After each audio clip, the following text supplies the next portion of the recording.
మన ఇండియాలోనే most futuristic city and modern సిటీగా మారాల్సిన అమరావతి ఇప్పుడు ఏమైంది, అమరావతి గురించి తీసుకున్న భూములు ఇప్పుడు ఏమయ్యాయి, ఇప్పుడు అమరావతి పరిస్థితి ఏంటిదో ఈ వీడియోలో తెలుసుకునే ప్రయత్నం చేద్దాం. అంతకంటే ముందు మా ఈ ఛానల్కి ఎవరైనా కొత్త వస్తే తప్పకుండా ఒక లైక్, షేర్, సబ్స్క్రైబ్ చేయడం మాత్రం మర్చిపోకండి. ఇంకా ఫాస్ట్గా టాపిక్లోకి వెళ్దాం. Thus making it finest city and best capital city in the world.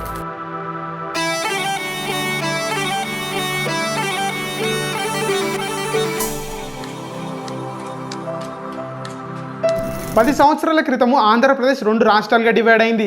Telangana, ఆంధ్రప్రదేశ్గా. Andhra Pradesh divide అయిన తర్వాత అందరి మధ్యలో ఒకటే డౌట్ వచ్చింది. అదేంటిదంటే ఆంధ్రప్రదేశ్కి క్యాపిటల్ సిటీ ఏదని. ఎందుకంటే ఆంధ్రప్రదేశ్ కలిసి ఉన్నప్పుడు ఆంధ్రప్రదేశ్కి హైదరాబాద్ క్యాపిటల్ సిటీగా ఉండేది. ఆంధ్రప్రదేశ్ డివైడ్ అయిన తర్వాత ఆంధ్రప్రదేశ్కి మొట్టమొదటి సీఎం అయింది చంద్రబాబు నాయుడు గారు.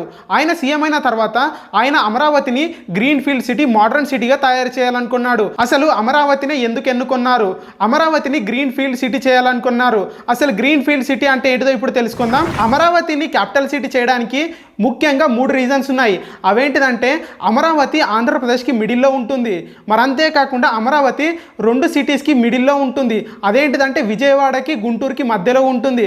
ముఖ్యంగా ఇంపార్టెంట్ రీజన్ ఏంటిదంటే అమరావతి పక్కన కృష్ణా రివర్ పారుతుంది. మరి అంతేకాకుండా అమరావతిలో మంచి ల్యాండ్ ఉంది. అమరావతిలో చాలా మంది వ్యవసాయం చేసుకునే బతుకుతారు, వాళ్ళ జీవనాధారం కూడా వ్యవసాయమే. క్యాపిటల్ సిటీ గురించి ల్యాండ్ని సేకరించడం చాలా కష్టమైన విషయమే, కానీ సిబిఎన్ గారికి ఉన్న పరిపతి వల్ల ఈ విషయం చాలా ఈజీ అయిపోయింది. ఫార్మర్స్ అందరూ తమ ల్యాండ్స్ని డొనేట్ చేశారు. ఎంత ల్యాండ్ని డొనేట్ చేశారంటే సుమారుగా 20 విలేజెస్ నుంచి 24,000 మంది ఫార్మర్స్ 30,000 ఎకరాల ల్యాండ్ని డొనేట్ చేశారు. సిబిఎన్ గారు తాను అనుకున్నట్టుగానే క్యాపిటల్ సిటీ కోసము పెద్ద మొత్తంలో భూమిని సేకరించారు. ఇది ఇండియాలోనే లార్జెస్ట్ ల్యాండ్ డొనేషన్. సిబిఎన్ గారు ల్యాండ్ని సేకరించిన వెంటనే ఒక ప్లానింగ్తో పనులు స్టార్ట్ చేశారు. అనుకున్నట్టుగా సిటీని నిర్మించాలంటే చాలా మనీ అవసరం అవుతుంది. అందుకోసమే సిబిఎన్ గారు సింగపూర్ గవర్నమెంట్ని అప్రోచ్ అయ్యారు. వారు కూడా ఈ ప్రపోజల్ని యాక్సెప్ట్ చేశారు. ఫస్ట్ టైం ఇండియాలోనే సింగపూర్ గవర్నమెంట్ అప్రూవల్ చేసిన ప్రాజెక్ట్ ఇది ఒకటే. అలానే చంద్రబాబు నాయుడు గారు చాలా చోట్ల నుంచి ఇన్వెస్ట్మెంట్స్ని తీసుకొచ్చారు. అలానే వరల్డ్ బ్యాంక్ నుంచి, ఏషియన్ ఇన్ఫ్రాస్ట్రక్చర్ బ్యాంక్ నుంచి, అలానే లూలు గ్రూప్స్ నుంచి, ఇలా చాలా దగ్గర నుంచి హెల్ప్స్ తీసుకున్నారు. వాళ్ళు అనుకున్నట్టుగానే 2015వ సంవత్సరంలో అమరావతి సిటీకి శంకుస్థాపన చేశారు. దీనికి పిఎం మోడీ గారు కూడా వచ్చారు. సిబిఎన్ గారు ఈ సిటీని పీపుల్స్ క్యాపిటల్ ఆఫ్ ఏపీగా నిర్మించాలనుకున్నారు. ఈ సిటీ చాలా మోడర్న్గా, చాలా పెద్దగా నిర్మించాలనుకున్నారు. ఎలాగంటే చాలా మంది ఒకే చోట ఉండేలాగా, చాలా మందికి ఒకే దగ్గర ఎంప్లాయ్మెంట్ కలిగేలాగా ఈ సిటీని నిర్మించాలనుకున్నారు. ఈ సిటీలో ఎలక్ట్రిసిటీ మొత్తము సోలార్ పవర్ నుంచి జనరేట్ చేయాలనుకున్నారు.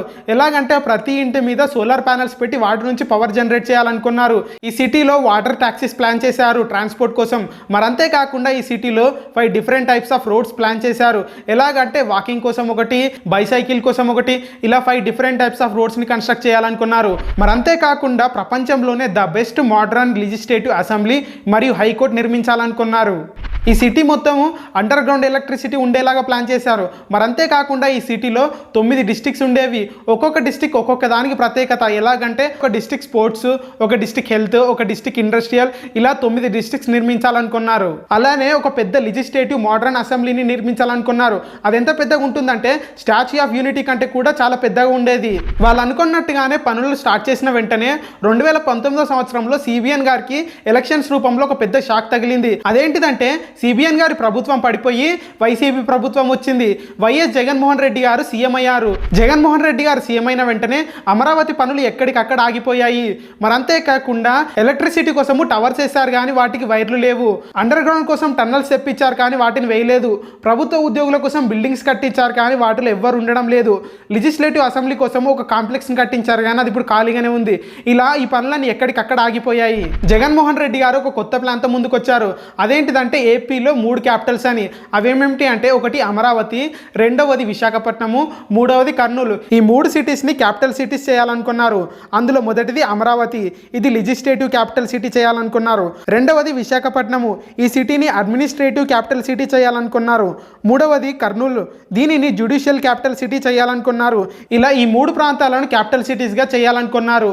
ఇలా ఈ 3 ప్రాంతాలు ప్రాంతాలను క్యాపిటల్ సిటీగా చేస్తే ఎక్కువగా నష్టపోయేది ఫార్మర్సే. ఎలాగంటే అమరావతి క్యాపిటల్ సిటీ కోసము అప్పుడున్న ఫార్మర్స్ ఏకంగా 30,000 ఎకరాల ల్యాండ్ని డొనేట్ చేస్తారు. ఇప్పుడు వాళ్ళ పరిస్థితి ఏంటిది? మా ల్యాండ్ ఏది అని అడిగిన వారి మీద కేసులు పెడుతున్నారు. మరి అంతేకాకుండా వారికి సరైన న్యాయం జరగడం లేదు. ఇప్పటికీ వాళ్ళు వాళ్ళ ల్యాండ్ కోసం ప్రొటెస్ట్ చేస్తూనే ఉన్నారు. దీని మీద మీ అభిప్రాయం ఏంటిదో కింద కామెంట్ రూపంలో మాకు తెలియజేయండి.